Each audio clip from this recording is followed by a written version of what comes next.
নমস্কার বন্ধুরা, blog with শিকার চ্যানেলে আপনাদের সবাইকে স্বাগত। আশা করছি আপনারা সবাই ভালো আছেন। আজকে আপনাদের জন্য একটা নতুন রেসিপি নিয়ে এসেছি, নিরামিষ বাঁধাকপির রেসিপি। প্রথমে কড়াইতে আলুগুলো দিয়ে গরম মশলা আর তেজপাতা ফোড়ন দিয়ে আলুগুলো ভেজে নিয়েছি। আলুগুলো ভেজে নিয়ে এবার একটা বাঁধাকপি কেটে রেখেছিলাম, সেটাকে ধুয়ে কড়াইতে দিয়ে দিলাম। ঝিরি ঝিরি করে কেটে রেখেছিলাম, কড়াইতে দিয়ে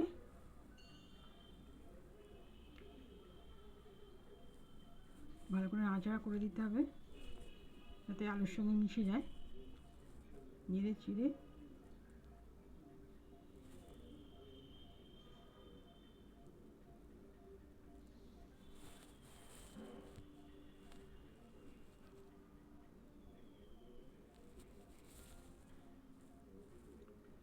তলায় যাতে লেগে না যায়, ভালো করে নাড়াচাড়া করে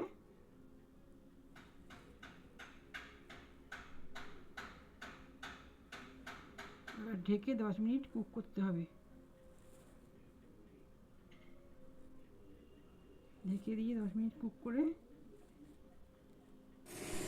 নেড়ে আর ভালো করে নাড়াচাড়া করে দিতে হবে। নেড়ে দেখে নিতে হবে কতটা পরিমাণ জল আছে। নেড়ে নিয়ে ভালো করে নাড়াচাড়া করে দিয়ে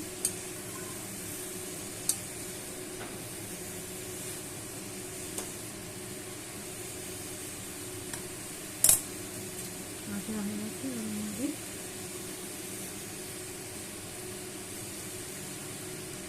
স্বাদ মতো নুন, কতটা পরিমাণ আছে সেই জন্য মতো নুন দিতে হবে। এর মতো নুন দিয়ে আর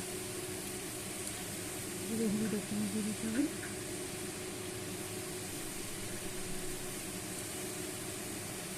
আর যে আদা জিরে আর কাঁচা লঙ্কার যে পেস্টটা তৈরি করে রেখেছিলাম মিক্সিতে, তাতে দিয়ে দেবো এর মধ্যে।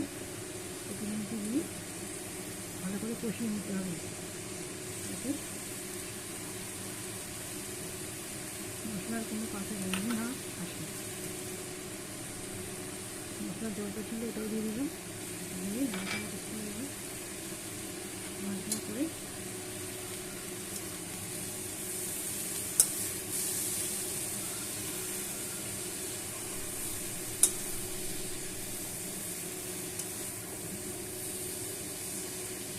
ধীরে ধীরে কষাতে হবে।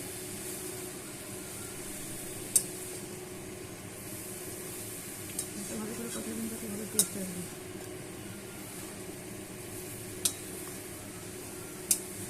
নাড়াচাড়া করে এবার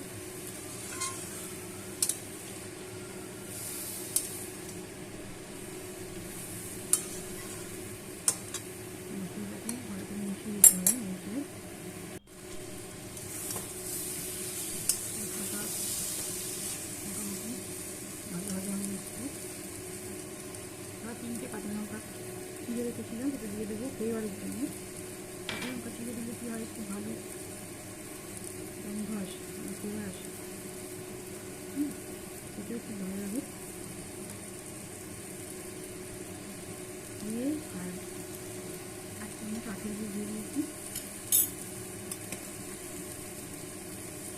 এখন তো সবাইকে চিনি খেতে বারণ করছি, তাই জন্য আখের গুঁড়ো আমি ব্যবহার করি তরকারিতে, এখানে দরকার হয়। আখের গুড় দিয়ে ভালো করে কপিটাকে নাড়িয়ে দিলাম। নাড়িয়ে চাড়িয়ে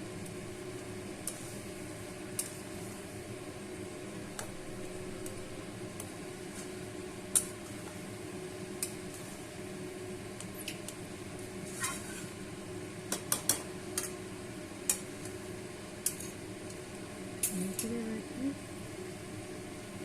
জল দিয়ে দেবো। জল দিয়ে আর একবার নেড়ে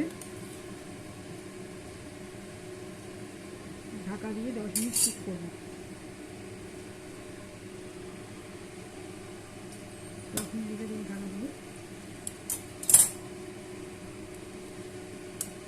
তারপর ঢাকাটা খুলে এবার 1 চামচ ঘি আর